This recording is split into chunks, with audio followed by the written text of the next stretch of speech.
तो शील्ड का 9वां एपिसोड आ चुका है और इस अतरंगी एपिसोड के साथ ये सीरीज खत्म हो जाता है। तो ये सीरीज और स्पेशली इस एपिसोड के बारे में बहुत कुछ डिस्कस करना है, तो वीडियो बहुत ज्यादा मजेदार होने वाला है, तो एंड तक बने रहना।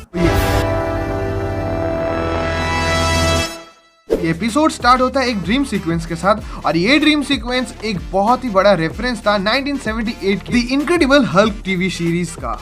उसके बाद जब जेनिफर का नींद खुलता है तब वो खुद को डीओडीसी के जेल में पाती है। जिन जिन को लग रहा था कि लास्ट एपिसोड में बहुत धमाकेदार चीज होने वाला है, जैसे कि हल्क और रेड हल्क वगैरह आएगा और शील्ड को छुड़ा के लेके जाएगा, वेल ऐसा कुछ ही नहीं हुआ। लेकिन यहाँ पे जेनिफर को डीओडीसी के जेल से छुड़ाने के लिए आती है मेलोडी बुक, निकी और पग। यहाँ पे जेनिफर यानी कि शील्ड को सेम डिवाइस पहनाया जाता है जो एमएल ब्लॉन्स्की यानी कि अबोमिनेशन को पहनाया गया था, और अगर जेनिफर शील्ड में ट्रांसफॉर्म हुई तो उसको फिर से जेल में डाल दिया जाएगा। उसके बाद हमें इंटेलिजेंस के मेंबर्स की एक मीटिंग दिखाया गया जो कि असल में एमएल ब्लॉन्स्की यानी कि अबोमिनेशन के घर पे ही हो रहा था। यहाँ पे थॉर का म्योलनिर उठाने वाली जेन फॉस्टर यानी कि लेडी थॉर का जिक्र किया गया। इसका मतलब ये कंफर्म हो जाता है कि थॉर लव एंड थंडर का इवेंट शी-हल्क के पहले ही हुआ है। इस इंटेलिजेंस की मीटिंग में अबोमिनेशन को गेस्ट के तौर पे बुलाया गया था। फिर इसके बाद इस सीरीज का सबसे बड़ा सीक्रेट रिवील होता है कि टॉड फिलिप्स जिसने शी-हल्क के साथ डेट किया था उसने ही असल में इंटेलिजेंस को बनाया है और वही असल में हल्किंग है। सिर्फ वे नहीं, उसने ही जॉश को हायर किया था शी-हल्क के साथ सेक्स करने के लिए और उसका ब्लड चोरी करने के लिए, और उस चुराए हुए ब्लड को यूज करके टॉड भी ट्रांसफॉर्म हो जाता है हल्क में। और फिर इस सीरीज का बवाल स्टार्ट होता है। टॉड शी-हल्क पे अटैक कर देता है, फिर वहाँ पे टाइटेनियम पहुंच जाती है और शी-हल्क को बचाने के लिए वहाँ पे थोड़ी देर बाद हल्क भी पहुंच जाता है और एक बहुत ही बड़ा अजीबोगरीब सिचुएशन क्रिएट होता है। और थोड़ी देर बाद अचानक एक ग्लिच की वजह से हम लोग डिज्नी प्लस के मार्वल के होम स्क्रीन पे आ जाते हैं। मैं पहले थोड़ा सा सरप्राइज हुआ था, लेकिन बाद में मुझे याद आया इंडिया के डिज्नी प्लस हॉटस्टार के मार्वल का जो सेक्शन है वो अच्छे से वेल्ड मैनेज ही नहीं है। फिर शी-हल्क ऐसा फोर्थ वॉल ब्रेक करेगी किसी ने सोचा भी नहीं था। वो खुद के शो से निकल के एवेंजर्स असेंबल के शो पे घुसती है और फिर पहुंच जाती है डिज्नी के हेडक्वार्टर पे, और वहाँ पे वो खुद के शो के राइटर से मिलके उनको ये कहती है कि तुम लोग इतना घटिया काम क्यों कर रहे हो, या कह सकते हो तुम लोगों ने इतना घटिया शी-हल्क का सीरीज लिखा क्यों है। अब तुम ये सोच के देखो, इतने एपिसोड से हमें जो घटिया चीज देखने को मिल रहा था वो शो के राइटर्स ने जानबूझ के ही लिखा था। इसका मतलब असल में ये सीरीज गंदा है या नहीं।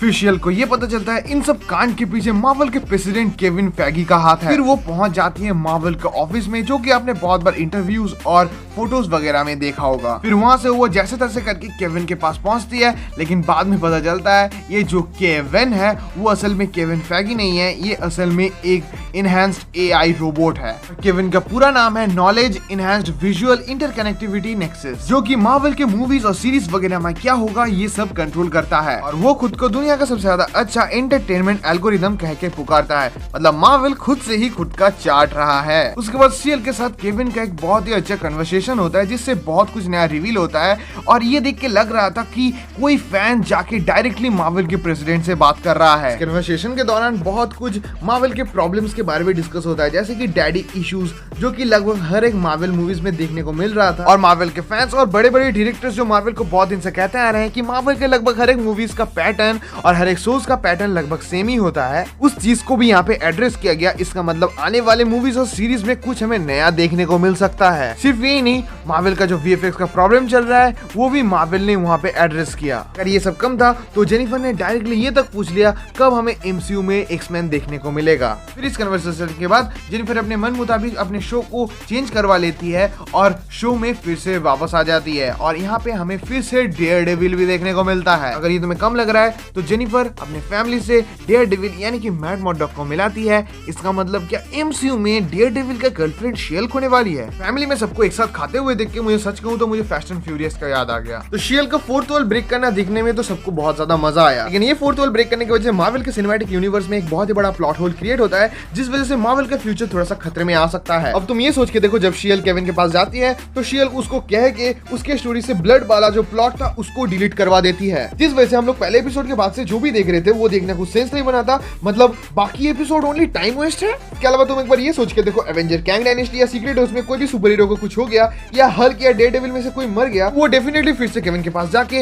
ये सब कुछ ठीक करवा लेगी या कहेगी स्टोरी से कैंग को ही डिलीट कर दो, तो फिर मूवी देखने का कुछ सेंस ही नहीं बनेगा। इसके अलावा एक बहुत बड़ा खराब चीज हो सकता है, वॉर में तो लोग मरते ही हैं, ये तो आपको पता ही है, और वॉर में कोई अगर सुपर हीरो मरता है और शी-हल्क अपना पावर इस्तेमाल करके फिर से उसको जिंदा करवा देती है तो भी फिर ठीक है। लेकिन अगर बहुत सारे नॉर्मल लोग मरते हैं तो शी-हल्क क्या केविन के पास जाके हर एक नॉर्मल लोग को जिंदा कराएगी? लेकिन वो अगर जिंदा नहीं करवाती है तो ये एक बहुत ही बड़ा खराब चीज हो सकता है। लोग ऐसे ही जिंदा होने लगेंगे तो फैंस भी ऐसे डिमांड करना स्टार्ट कर देंगे कि आयरन मैन को भी जिंदा कर दो। तब वो क्या करेगी? लेकिन केविन एंड में बोलता है वो ये बग को फिक्स कर रहा है जिस वजह से शी-हल्क और ऐसे फोर्थ वॉल नहीं ब्रेक कर पाएगी। लेकिन ये कॉमिक बुक मूवी है और यहाँ पे कुछ भी हो सकता है। इस चीज को लेके तुम्हारा क्या ओपिनियन है मुझे कमेंट सेक्शन में बताना। तो शी-हल्क का लास्ट एपिसोड खत्म होने वाला होता है, तब वहाँ पे अचानक हल्क आ जाता है और शी-हल्क अपने फैमिली और डेयरडेविल के साथ डिनर कर रही होती है। और तब हमें हल्क इंट्रोड्यूस करता है उसके बेटे स्कार को, जो कि वो सकार से उसको लेके आया है। और सच कहूं तो मुझे स्कार का लुक थोड़ा भी पसंद नहीं आया। आपने अगर कॉमिक्स पढ़ा है या Hulk the agent of smash का टीवी सीरीज देखा है